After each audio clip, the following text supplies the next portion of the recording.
Thank you. Good morning, everyone, and welcome to this morning's Planning Committee. The usual announcements. This is a quasi-judicial body and no decisions are made in advance of the meeting.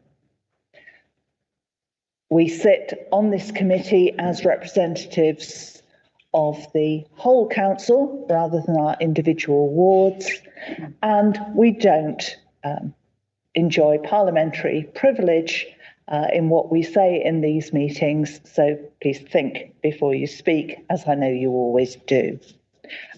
We don't have any speakers registered for this morning, and therefore I won't go through that process in detail. So turning to the agenda, I'm just going to check something technical. I've still got a green line with a cross through it on my microphone. It's the microphone on the desk. Yeah, it's got a line through it. Is it? Can you check for me? It is coming through. Thank you. Sorry about that. The first item on the agenda then is the notice of recording and webcast. This meeting will be webcast for live or subsequent broadcast via the council's meeting YouTube site. The reference is a string of letters and numbers, so it's actually more effective for you to Google it than me try and read them out. And that members of the press and public may record and take photographs except where there are confidential or exempt items, of which I do not expect to have any this morning. Declarations of interest. Members are reminded that they must declare all relevant pecuniary and non-pecuniary interests arising from any business to be discussed at this meeting. If a disclosable pecuniary interest is declared, a member must not speak or take part in that agenda item, and any declarations will be recorded in the minutes of the meeting. That's the standard declaration of interest paragraph for all Birmingham City Council meetings. In addition, for Planning Committee, you may hear and see members absent themselves because they have previously expressed a view on an application. As I said at the start of the meeting, no decisions have been made in advance, and any member who's expressed a view on an application will absent themselves from that item. Apologies. It is the middle of August. I've got apologies from Councillor Scott, Councillor Mear, Councillor Sullivan, Councillor Beecham and Councillor Stanford. We are well within our quorum, so the apologies don't affect that. And the only chair's announcement I've got are the next three meetings.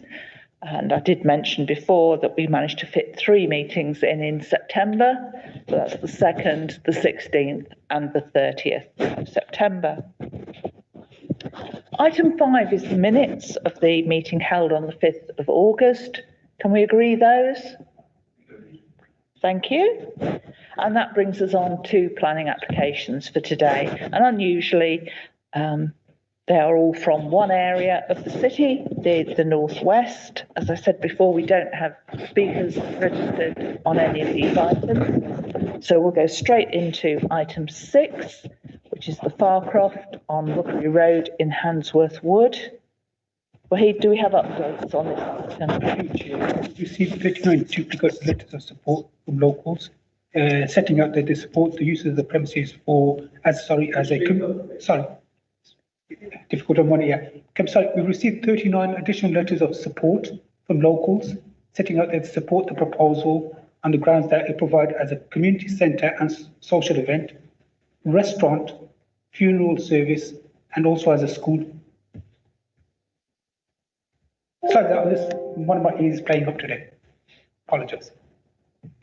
Okay, yeah, if everybody can, particularly if you've chosen to sit towards the back, if you can speak up so that our supposedly very sensitive microphones do pick you up, that would be good. As you'll have seen, refusal is recommended on this item, and when we get to the vote, you will vote for and against that proposal. So we've heard updates. We don't have speakers, so it's over to any members that wish to contribute on this item. Councillor Ward. Thank you, Chair. We can see from the photograph in the report what an attractive building the Parkcroft Pub is.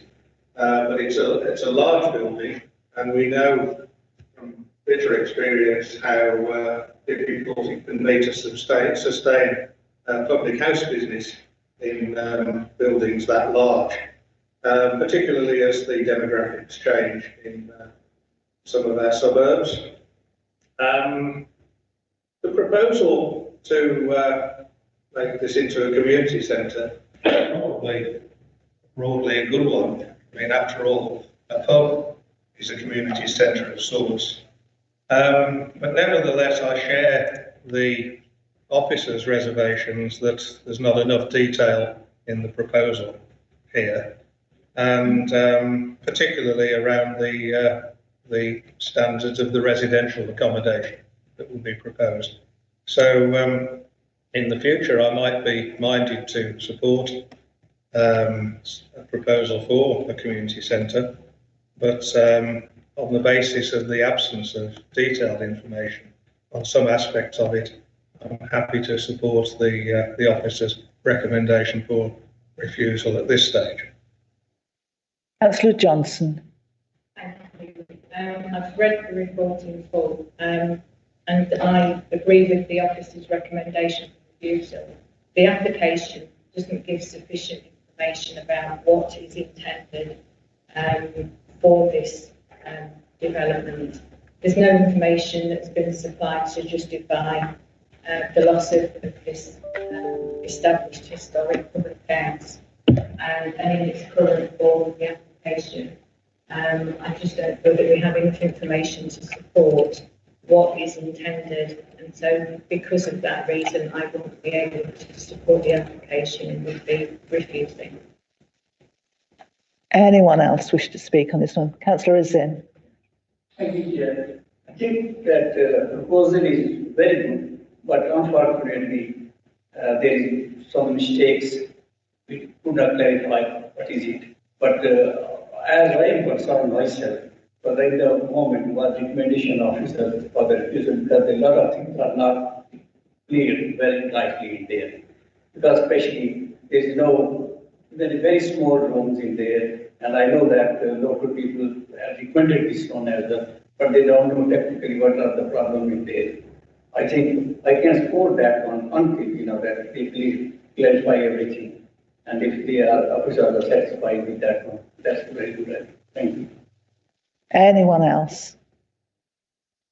I'm not seeing anyone. I don't think there was really anything to reply to there. Wahid? No, that's fine. I hope that the matter set out in the report clearly sets out the council's concerns. We stretch along from the principles we used to highways, environmental, etc. But we're open to discussion with the applicant. But the information must be provided, and we will consult third parties, including the environmental and transportation, to arrive at a considered view on the matter. But until then, we can't proceed in a positive manner. Thank you. So we are voting on the recommendation to refuse on the grounds set out in the report. So you'll vote for and against the recommendation to refuse, if everyone's clear on that.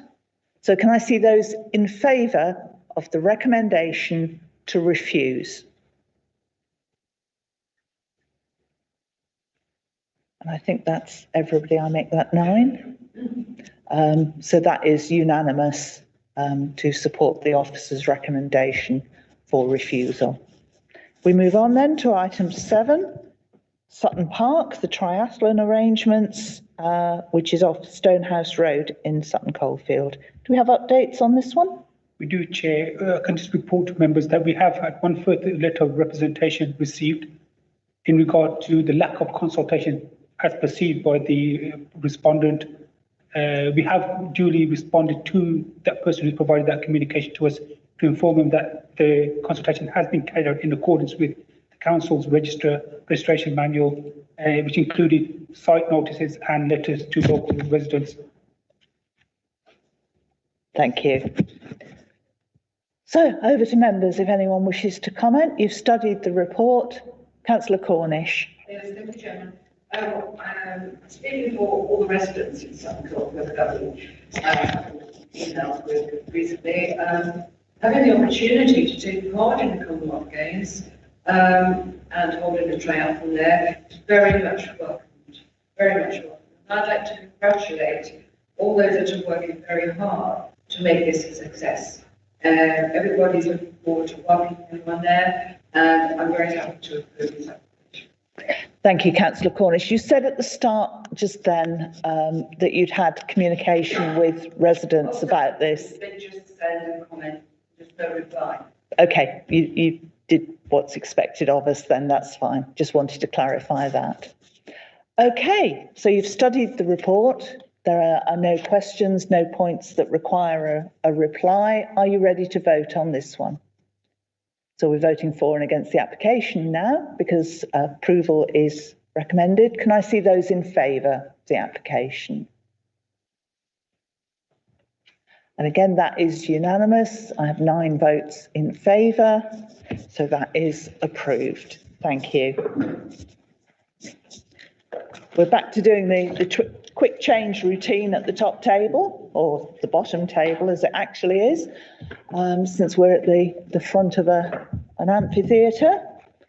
So Joe's coming in to update us on item 8, which is Pedimore, Unit B, Development Zone 1A. And you'll remember we've seen the updates on the hybrid application fairly recently.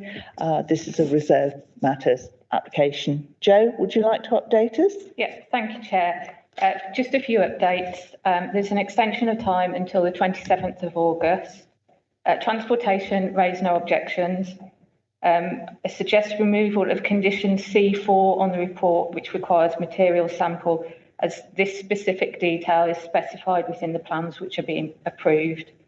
And then finally, this application is a reserved matters application to recently approved hybrid, but the deed of variation on the hybrid has yet to be finalised, and this application can't be issued. Therefore, the recommendation should read that reserved matters application 2021/04566/PA should be approved subject to the deed of variation being completed and planning application 2021/02972/PA being issued on or before the 27th of August 2021 or such later date as may be authorised by officers under delegated powers. Thank you. Thanks, Joe. So if you all got that the final sign-off hasn't happened from the one that we've had recently, and therefore we need that additional condition to bring the dates into line. And in our usual way, the additional condition proposed by the officer becomes part of the report that you are going to vote on shortly. Does anyone wish to ask any questions or make any points on this one? I'm not seeing anyone, so having studied the report and heard the updates, are you ready to vote? Okay, can I see those in favour of the application? And again, it's unanimous. I have 9 votes in favour, and that is approved. Still got another page to go, even though it's only got 2 items on it. Item 9 is other urgent business that won't wait till the next meeting. Anyone got anything under this heading? I'm not seeing anyone, so we will move directly on to item 10, which is the authority to myself as chair and the relevant chief officer to act on behalf of the committee between meetings. Can we agree that? Thank you very much. That is the end of the meeting. That's got